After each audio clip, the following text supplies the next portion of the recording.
when we talk about the state budgets, we have to keep on focusing on those corporations in our state who are not paying their fair share, because that's a big part of the problem.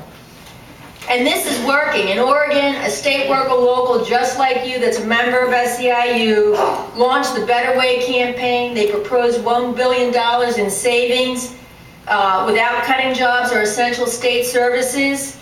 And when they spoke to the legislators, to lobbyists, there were community and people that we serve in as part of that. And as part of the fight for a fair economy all across the country, and particularly in the cities and states, we are joining with students, with union members, seniors, unemployed, to build a national movement to demand three things. We need good jobs.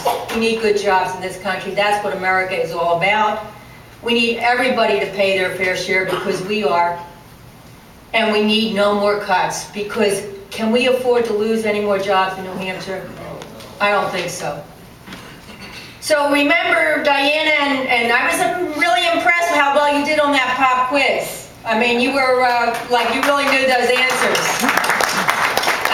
And we talked about the debt limit, and you can remember that awful debate in July, right? And it was crazy, and it was all about cuts. There was like no way out. And then they not only agreed on a bunch of cuts, but then they decided that they were going to form a super committee, and that super committee is going to be charged with finding $1.4 trillion worth of cuts.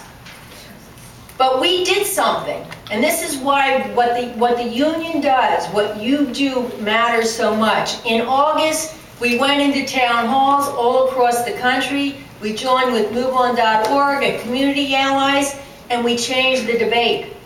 We changed the debate. In fact, you guys did meetings with Charlie Bass, right? And we said to him, how can you be for corporate loopholes and not extending unemployment and state workers losing their jobs? How can you be for that? How do you put those two things together? That's not right. And we're saying that to these characters all across the state. In fact, Jay told me, or Jason or somebody told me, there's a meeting with him again today, because we're going back at it and hammering again. So we caught the attention of the media, we changed the debate, people are talking about jobs, they're not just talking about cuts, but there's still a lot more to do. And this fall is the time to take action and do more, and I'm going to ask Diana to put up a couple slides for me. The first slide,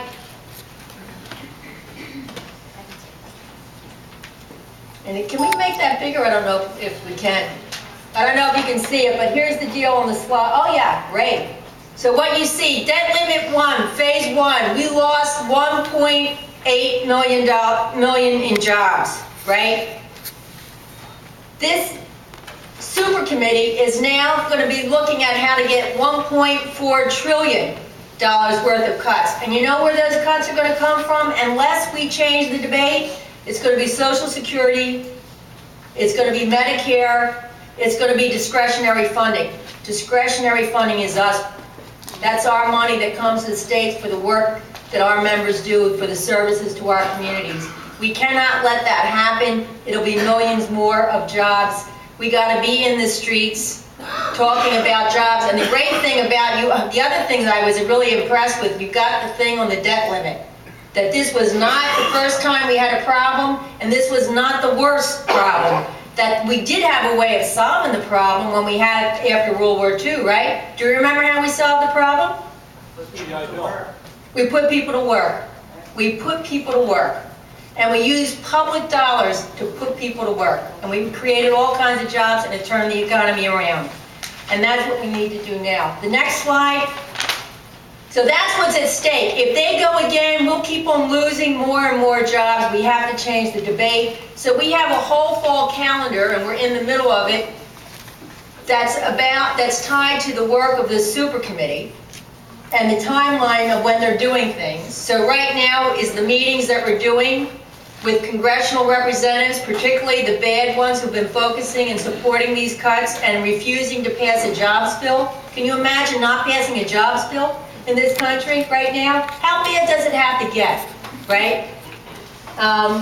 So in October, that's what we're doing. In November, We're calling for a National Day of Action at Bridges on November 17th. And why bridges? Because bridges are the greatest symbol. Am I talking too loud? Okay. So what are you telling me? Debbie's giving me a signal here. It's a connection between one side to the other. Oh, the connection. Is the bridge. That's right. It's that, and because bridges are also a great symbol of the crumbling infrastructure, right? You remember Minnesota? How many, I was in Maine, and the Mainers told me that 2 bridges got wiped out because of Hurricane Irene. But all our members who work in DOT and do those inspections and do those repairs, every state I go, every community I go, they're worried. They're worried about those bridges because those bridges are not in good shape. And on November 17th, we want to